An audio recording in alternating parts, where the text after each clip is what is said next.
Avrupalıların Doğu'nun sihri adıyla bahsettiği ve sinemanın öncüsü olarak kabul edilen gölge oyunu, deriden kesilen ve tasvir adı verilen bir takım şekillerin arkadan ışık yardımıyla beyaz bir perde üzerine yansıtılmasına dayanır.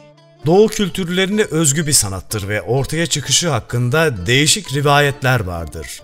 Bir rivayete göre Çin hükümdarı Wu, M.Ö. 110 yılında karısının ölümü üzerine derin bir üzüntüye kapılır. Shao Wong adlı bir Çinli, hükümdarın üzüntüsünü hafifletmek için sarayın bir odasına gerdiği beyaz bir perdenin arkasından geçirdiği bir kadının perde üzerine düşen gölgesini ölen kadının hayali diye sunar.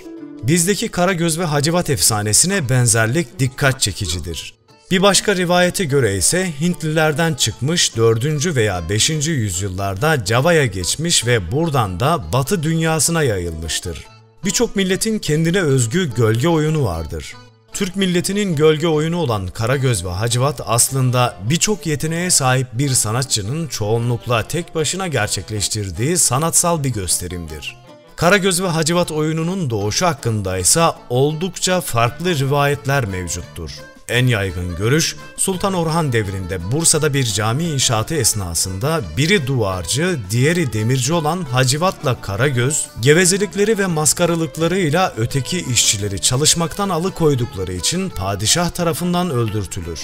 Daha sonra çok pişman olan padişahı teselli etmek isteyen Şeyh Küşteri, başından beyaz sarığını çıkarıp germiş ve arkasına bir ışık yayarak ayağından çıkardığı çarıklarıyla da Karagöz ve Hacivat'ın tasvirlerini canlandırıp nükteli konuşmalarını tekrar etmiştir. O tarihten sonra da Karagöz oyunları değişik mekanlarda oynanır olmuş. Günümüzde de Karagöz perdesine Şeyh Küşteri Meydanı denir ve Şeyh Küşteri Karagözcülüğün piri olarak kabul edilir. Yalnız burada üzerinde durulması gereken nokta şudur ki Bursa'daki Ulu Cami Sultan Orhan döneminde değil, Yıldırım Bayezid döneminde yapılmıştır. Dolayısıyla bu söylenti gerçek olamaz. Karagöz hakkında ilk kesin belge ise Şehzadelerin Sünnet Şöleni'ni anlatan 1582 tarihli Surname-i Hümayun'dadır. Türkiye'de Ramazan gecelerinin eğlencesi olarak hatırlansa da gölge oyunu televizyonun olmadığı eski çağlarda yılın her günü ilgi çeken, insanların hayranlıkla izlediği bir gösteriydi. Karagöz'le Hacivat gerçekten yaşamış mıdır? Karagöz'le Hacivat'ın gerçekten yaşayıp yaşamadıkları ise hiçbir şekilde ispat edilememiştir. Bir dönem basında köşe yazarları Karagöz ve Hacivat'ın gerçek birer kişi mi yoksa bir hayal ürünü mü olduğu hakkında uzun süreli yazılar yazmışlarsa da bu konu hiçbir zaman açıklık kazanamamıştır. Bu konuyla ilgili olarak Selim Nusret Gerçek, Türk Temaşası adlı kitabında Karagöz ve Hacivat ezeli ve ebedi bir kişiliktir. Türk, Karagöz'ü bulmamış, almamış, onu dehasından yaratmış ve ona kendi özünden ölmez bir can vermiştir. Onu bir fani zannetmek, ona bir mezar düşünmekse onu küçültmek ve onu öldürmektir demiştir. Karagöz oyununun genel özellikleri. Bu gösteriyi yapan kişiye hayali ya da hayalbaz denir. Bir hayalinin her şeyden önce temiz bir İstanbul Türkçesine sahip olması, taklit yeteneğinin gelişmiş olması lazımdır. Tuluat denilen doğaçlama konuşma becerisi ve espri kabiliyeti Karagöz oyunları içinde önemli bir yer tutar. Tiyatro eğitiminde kullanılan ses tekniklerini kullanan hayaliler perdedeki tüm tiplerin seslerini tek başlarına konuşurlar. Gel benim göynümün nazlı civanı, gelemem burnumun çıvanı. Gel benim göynümün eğlencesi, gelemem topmuş çarşı işkembesi. Hayali aynı zamanda Türk müziğini bilmeli, tiplerin şarkılarını söylemeli ve farklı şiveleri konuşabilmelidir. Hayaliye oyun sırasında yardak denilen yardımcısı yardım eder. Yardak oyun tasvirlerini perdeye giriş sırasına göre ustaya verir. Tef çalarak müziğe eşlik eder ve oyunun efektlerini yapar. Karagöz oyunu doğaçlamaya dayanır. Bu oyunlar eskiden yazılı değildir. Usta Karagözcüler bunları kendi yeteneklerine ve günün sorunlarına göre değiştirir, geliştirir ve işlerler. Onların yanında çalışan çıraklar da ustalarından bu oyunları öğrenir. Böylece Karagöz oyunları hem kuşaktan kuşağa aktarılır hem de zamana ve toplumun koşullarına göre değişmelere uğrar. Bunun sonucunda oyunlar eskimekten kurtulurlar. Güldürme esasına dayanan Karagöz ağırlıklı olarak yanlış anlamalarla doğan bir kargaşayı yansıtır. Karagöz'de tef, zil ve basit bir düdük yardımıyla oyuna müzikle eşlik eder. Bu düdük zaman zaman yaratıkların korkunç seslerini çıkarmada da kullanılır. Karagöz, Osmanlı'nın sosyal, siyasal, ekonomik ve kültürel yapısını tanımamız için önemli ipuçları verir. İmparatorluğun dil, din ve ırk zenginliğini farklı kesimlerden kahramanlar aracılığıyla yansıtır. Karagöz oyununun tipleri. Karagöz. Oyunun başrol oyuncusu Karagöz'dür. Okumamış halk adamı tipidir. Hacivat'ın kullandığı yabancı kelimeleri ya hiç anlamaz ya da yanlış anlar.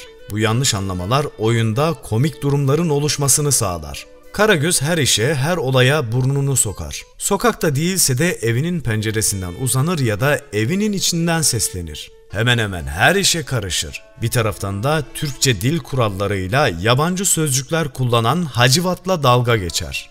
Karagöz dobra, zaman zaman da patavatsız olması yüzünden sürekli zor durumlarla karşılaşır. Buna rağmen bir yolunu bulup işin içinden sıyrılır. Çoğu zaman işsizdir. Hacivat'ın bulduğu işlere girip çalışır. Kafasında ışkırlak adı verilen oynar bir kep vardır. Hacivat, tam bir düzen ve siyaset adamıdır. Nabza göre şerbet verir, çıkarcı, eyyamcıdır. Her zaman kişisel çıkarlarını ön planda tutar. Hacivat biraz öğrenim görmüş, gösteriş meraklısı, kendini beğenmiş, yarı aydın tipidir. Arapça ve Farsça kelimeleri sıkça kullanır. Perdeye gelen hemen herkesi tanır, onların işlerine aracılık eder. Alın teriyle çalışıp kazanmaktan çok Karagöz'ü çalıştırıp onun sırtından geçinmeye bakar. Farklı oyunlarda rol icabı değişik kıyafetler giyer. Çelebi, Türkçeyi İstanbul ağzıyla kusursuz bir şekilde konuşur. Bazı oyunlarda zengin bir bey, bazı oyunlarda bir miras yedi, bazı oyunlarda ise zevk düşkünü bir çapkındır. Zenne, Karagöz oyunundaki bütün kadınlara genel olarak zenne denmiştir. Beberuhi, yaşı büyük, aklı küçük deyimiyle nitelendirilebilecek bir tiptir. Tuzsuz Deli Bekir, bir elinde içki şişesi, bir elinde tabanca ya da kama vardır. Olayların karmaşıklaştığı anda gelip kaba kuvvetle olayı çözer. Himmet, sırtında baltası olan kaba saba bir tiptir. Oyunda ayrıca Zenne, Tiryaki, Laz, Efe, Kayserili, Acem, Matiz gibi kişiler de vardır. Karagöz oyununun bölümleri. Karagöz oyunu mukaddime, giriş, muhavere, söyleşme, fasıl, oyun ve bitiş olmak üzere 4 bölümden meydana gelir. Mukaddime, giriş. Metinde Hacivat'la Karagöz'ün çatışmasına kadar olan kısım giriş bölümüdür. Perde aydınlatıldıktan sonra Hacivat müzik eşliğinde bir semai okur. Semai bitince "Of hay hak" diyerek perde gazeli denen bir şiir okur. Sonra Karagöz'ü perdeye davet eden sözler söyler, Karagöz, Hacivat'ın çıkardığı gürültüye kızar, perdeye gelir, kavga ederler. Muhavere, söyleşme. Metinde Hacivat'ın "Vay Karagöz'üm, benim iki gözüm merhaba" sözüyle başlayıp parçanın sonuna kadar devam eden kısım, oyunun muhavere, karşılıklı konuşma adı verilen ikinci bölümüdür. Fasıl, oyun.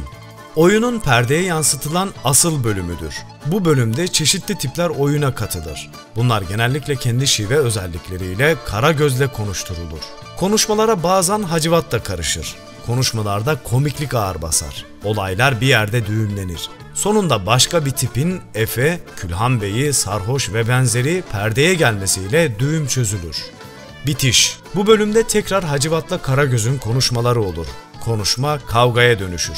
Hacivat, "Yıktın perdeyi, eyledin viran, varayım sahibine, haber vereyim hemen" diyerek perdeyi terk eder.